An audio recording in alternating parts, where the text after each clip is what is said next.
இன்னைக்கு நம்ம பார்க்க போற ரெசிபி வந்து ஐஸ்கிரீம். வெனிலா ஐஸ்கிரீம் வந்து வீட்லயே எப்படி நம்ம வந்து ஈஸியா செய்யணும்னு சொல்லிட்டு பார்க்கலாம். பீட்டர் எதுவும் இல்லாம நம்மளால செய்ய முடியுமா அப்படின்னா கண்டிப்பா முடியும். அது எப்படி செய்யறதுன்னு சொல்லிட்டு இப்ப நம்ம பார்க்கலாம். நம்ம இதோட மெஷர்மெண்ட் பாத்தீங்கன்னா, ஒரு கப் வந்து மில்க் எடுத்துக்கிட்டீங்கன்னா அதுல வந்து 1/4 கப் வந்து பால் பவுடர், 1/4 கப் வந்து கண்டென்ஸ்டு மில்க். இது வந்து ஃபர்ஸ்ட் நம்ம ரெடி பண்ணி வச்சுக்க வேண்டியது. சப்போஸ் உங்ககிட்ட வந்து மெஷர்மெண்ட் இல்ல அப்படின்னா 250 ml மில்க் எடுத்துக்கோங்க. பால் பவுடர் வந்து 25 கிராம் பேக்கெட் வந்து உங்களுக்கு வந்து சின்ன பேக்கெட்டா உங்களுக்கு வந்து கடைகள்ல கிடைக்குது. அந்த சின்ன பேக்கெட் வந்து ஒன்னு வாங்கிக்கோங்க. 27 கிராம் இருக்கும். அது வந்து உங்களுக்கு 1/4 கப் வருது. இந்த மாதிரி சின்னதா ஒரு கண்டென்ஸ்டு மில்க் டின் வாங்கிட்டீங்கன்னா இதுல வந்து 1/4 அளவுக்கு நீங்க வந்து 1/4 பங்கு எடுத்துக்கிட்டீங்கன்னா உங்களுக்கு வந்து 1/4 கப் வந்து உங்களுக்கு கண்டென்ஸ்டு மில்க் அளவு வருது.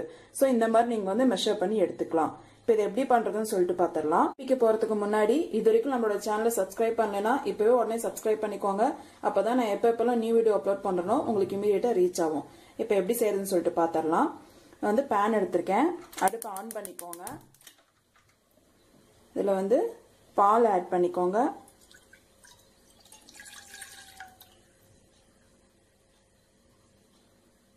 இதுலயே பால் பவுடர் இதையும் ஆட் பண்ணிடுறேன்.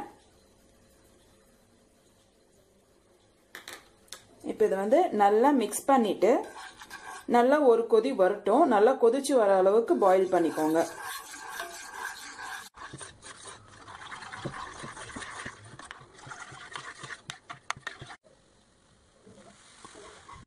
பாருங்க, நல்லா இது வந்து ஒரு கொதி நல்லா கொதிச்சு வந்துருச்சு.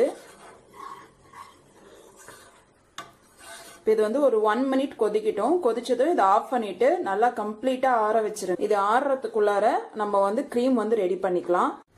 இப்ப நம்ம வந்து கிரீம் வந்து பீட் பண்ணிக்கலாம். அதுக்கு வந்து இந்த மாதிரி ஒரு அகலமான ஒரு பாத்திரம் எடுத்துக்கோங்க. அதுல ஐஸ் கியூப்ஸ் ஆட் பண்ணிக்கோங்க. இப்ப இதுக்குள்ள பவுல் வச்சுக்கலாம்.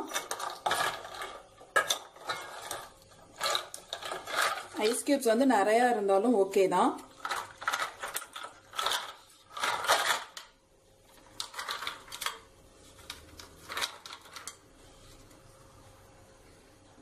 இதுல நம்ம வந்து கிரீம் ஆட் பண்ணிக்கலாம். இப்போ இந்த கிரீம் பாத்தீங்கன்னா 250 ml கிரீம். இது இந்த மாதிரி நமக்கு வந்து ஸ்டோர்ஸ்ல வந்து ஃப்ரெஷ் கிரீம் வந்து அவைலபிளா இருக்கு. இப்போ இதை வாங்கி இதை நம்ம வந்து இதுல போட்டு ஆட் பண்ணிக்கலாம். இந்த கிரீம் எடுத்துடலாம். இது வந்து 250 ml இது இப்படியே நீங்க வாங்கி ஆட் பண்ணிக்கிட்டாலும் ஓகே. இல்லைன்னா மெஷர்மெண்ட்னா உங்களுக்கு வந்து 1/4 கப் எடுத்தீங்கன்னா உங்களுக்கு சரியா இருக்கும். இது வந்து 1/4 கப் வருது.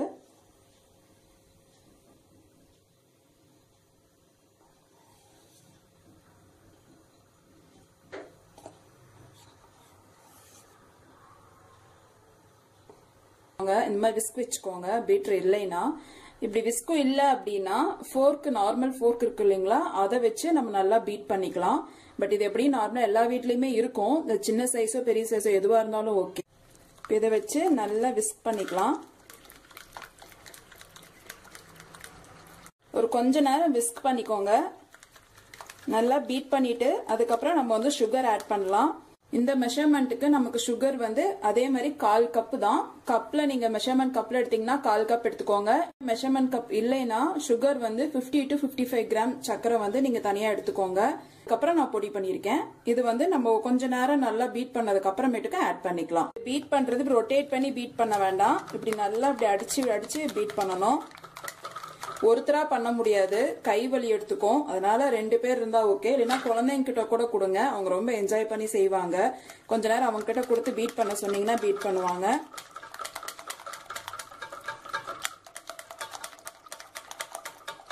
இதுதான் ரொம்ப கஷ்டமான வேலை. ஒருத்தங்களா பீட் பண்ணோம்னா கை ரொம்ப வலி எடுத்துக்கும். ஒரு கையில பாத்திரத்தை இப்படி பிடிச்சிட்டீங்கன்னா உங்களுக்கு ஒரு பக்கமா உங்களுக்கு வந்து இறங்கி வந்துடும். உங்களுக்கு பீட் பண்றதுக்கு ஈஸியா இருக்கும். அதனாலதான் இப்படி அகலமா பாத்திரத்தை எடுத்துக்கோங்க.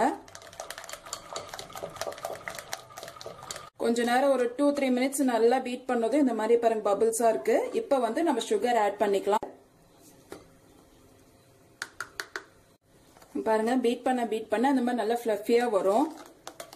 இது இன்னும் நல்லா ஃப்ளஃபியா வரணும். நல்லா வந்து நொர மாதிரி நல்லா இதா வரும், சாஃப்டா வரும். அது வரைக்கும் நீங்க நல்லா பீட் பண்ணணும். ஆனா கை வலிக்க ரொம்ப பீட் பண்ண முடியலனா அட்லீஸ்ட் ஓரளவுக்கு திக்கா வர அளவுக்காவது நல்லா பீட் பண்ணி எடுத்துக்கோங்க. நம்ம பாருங்க, நம்ம பீட் பண்ண ஆரம்பிச்சதுக்கு இப்ப பாருங்க வந்து எவ்வளவு திக்கா வந்திருக்கு. இன்னும் நல்லா திக்கா வரணும், அது வரைக்கும் நல்லா பீட் பண்ணிக்கலாம். தனியா பீட் பண்றீங்க அப்படின்னா கொஞ்ச நேரம் கை விட்டு விட்டு கூட பீட் பண்ணலாம், ஒன்னும் ஆகாது.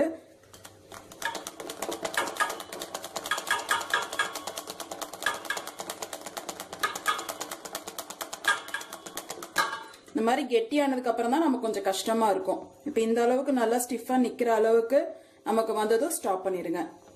காய வச்சு ஆற வச்சிருக்க பால்ல வந்து 1/4 கப் கண்டென்ஸ்டு மில்க் ஆட் பண்ணிக்கோங்க.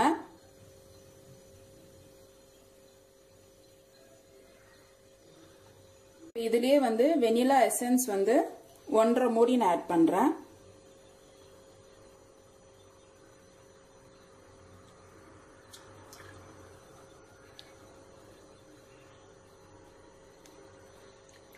நல்லா மிக்ஸ் பண்ணிக்கலாம். அந்த கண்டென்ஸ்டு மில்க் அதெல்லாம் வந்து நல்லா மிக்ஸ் ஆகணும். இந்த மிக்சரை வந்து நம்ம பீட் பண்ணி வச்சிருக்க இந்த கிரீம்ல வந்து ஆட் பண்ணிடலாம். நான் ஏற்கனவே சொன்ன மாதிரி இதுல பாலாடை இதெல்லாம் பிடிக்காதவங்க இதை வந்து நீங்க வந்து ஃபில்டர் பண்ணி ஆட் பண்ணிக்கோங்க. இப்ப வந்து இதை நல்லா மிக்ஸ் பண்ணிக்கோங்க.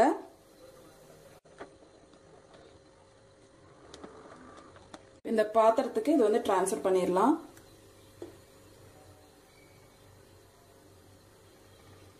நமக்கு வந்து இவ்வளவு பெரிய பாத்திரம் வந்து நமக்கு ஃப்ரீசர்ல வைக்க முடியாது. அதனால இதுல வந்துட்டு உங்களுக்கு உங்க ஃப்ரீசருக்கு தகுந்த மாதிரி பாத்திரத்துல வச்சுக்கோங்க.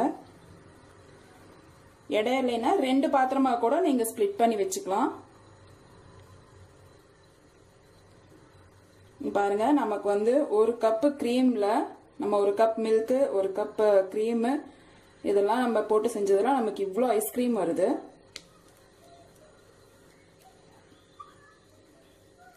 நமக்கு பீட் பண்றது மட்டும்தான் கொஞ்சம் கஷ்டமா இருக்கும். அதுவும் 2 பேர் இருந்தா அதுவும் நமக்கு தெரிவிக்காது, ஈஸியா பீட் பண்ணிக்கலாம். பீட் பண்ணும் போதும் உங்களுக்கு கை வலிச்சதுன்னா கொஞ்சம் விட்டு விட்டு கூட பீட் பண்ணலாம், ஒன்றும் தப்பு இல்லை, ஒண்ணுமே ஆகாது. இந்த மாதிரி டிரான்ஸ்ஃபர் பண்ணிட்டு இப்போ இதை வந்து க்ளோஸ் பண்ணி நம்ம வந்து ஃப்ரீசர்ல வச்சிடலாம். நார்மல் இதுல இல்ல, ஃப்ரீசர்ல வைக்கணும். வச்சுட்டு ஒரு 3 மணி நேரம் 4 மணி நேரத்துக்கு அப்புறம் எடுத்து ஒரு தடவை கிளறி விடணும். கிளறி விட்டுட்டு திரும்ப ஒரு ஓவர் நைட் ஃபுல்லா நீங்க வந்து ஃப்ரிட்ஜில் வச்சிருந்தீங்கன்னா தான், ஃப்ரீசர்ல வச்சிருந்தீங்கன்னா தான் உங்களுக்கு காலையில ஐஸ்கிரீம் வந்து நல்லா செட் ஆயிருக்கும். இப்போ இதை நான் வந்து ஃப்ரீசர்ல வச்சிடறேன். நம்மளோட ஐஸ்கிரீம் வந்து நம்ம ஃப்ரீசர்ல வச்சு ஒரு 3 ஹவர்ஸ் கிட்ட ஆயிடுச்சு. இப்போ இதை வந்து ஒரு மிக்ஸ் பண்ணிடலாம். இதனால மிக்ஸ் பண்ணிக்கலாம். பாருங்க, என்ன செட் ஆகுது, இப்பதான் செட் ஆக ஆரம்பிக்குது. இந்த மாதிரி நமக்கு வந்து கீழே மட்டும் செட்டில் ஆன மாதிரி மேலே வந்து க்ரீம் தனியா இருக்க மாதிரி இருக்கும். கீழே பார்த்தீங்கன்னா தெரியும். இதை வந்து நம்ம மிக்ஸ் பண்ணி விட்டோம்னா தான் நமக்கு வந்து ஈவனா நல்லா வந்து ஐஸ்கிரீம் நமக்கு கிடைக்கும்.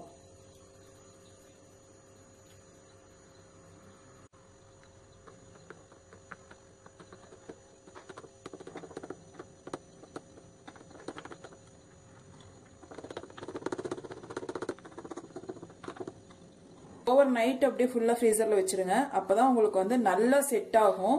அப்படியே உங்களுக்கு கெட்டி ஆகலைன்னா இன்னும் கொஞ்சம் டைம் வந்து சேர்த்து விடுங்க, நல்லா கெட்டி ஆகிற வரைக்கும். அதுக்கப்புறம் எடுத்து நீங்க சர்வ் பண்ணலாம். இப்போ திரும்ப நான் ஃப்ரீசர்ல வச்சிடறேன். நம்மளோட ஐஸ்கிரீம் வந்து இப்போ செட் ஆயிடுச்சான்னு சொல்லிட்டு பார்க்கலாம். நான் வந்து ஒரு 10 ஹவர்ஸ்க்கு மேல ஆச்சு. ஒரு நைட் ஃபுல்லா வச்சிருந்தேன். அப்புறம் காலையில எந்திரிச்சு இவ்வளவு நேரம் ஆயிடுச்சு.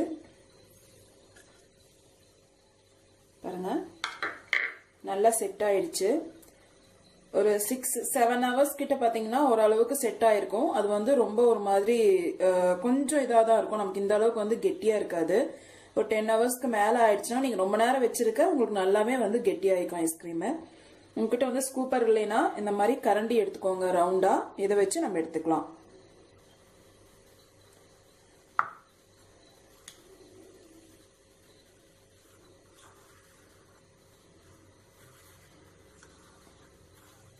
இந்த மாதிரி ரவுண்ட் பண்ணி குழந்தைங்களுக்கு கொடுத்தீங்கன்னா ரொம்ப பிடிக்கும்.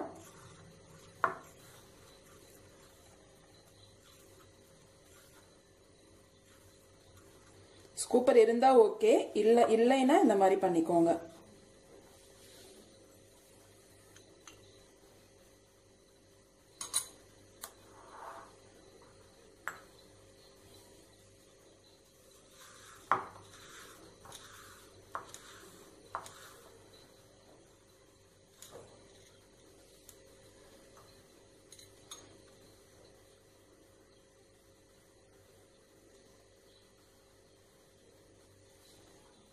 பாத்தீங்கன்னா நம்மளோட டேஸ்டியான ஐஸ்கிரீம் வந்து ரெடி ஆயிடுச்சு. நம்மளோட டேஸ்டியான ஹோம்மேட் ஐஸ்கிரீம் வந்து ரெடி ஆயிடுச்சு. உங்களுக்கு இந்த ரெசிபி பிடிச்சிருக்கும்னு நினைக்கிறேன். உங்களுக்கு பிடிச்சிருந்ததுன்னா ஒரு லைக் கொடுங்க, உங்க ஃப்ரெண்ட்ஸ் கிட்ட எல்லாம் ஷேர் பண்ணிக்கோங்க. இது வரைக்கும் நம்மளோட நலபாகம் சேனலை சப்ஸ்கிரைப் பண்ணலனா இப்பவே உடனே சப்ஸ்கிரைப் பண்ணிக்கோங்க. அப்பதான் நான் எப்பெல்லாம் நியூ வீடியோ அப்லோட் பண்றேனோ உங்களுக்கு இமீடியட்டா ரீச் ஆகும். தேங்க்யூ.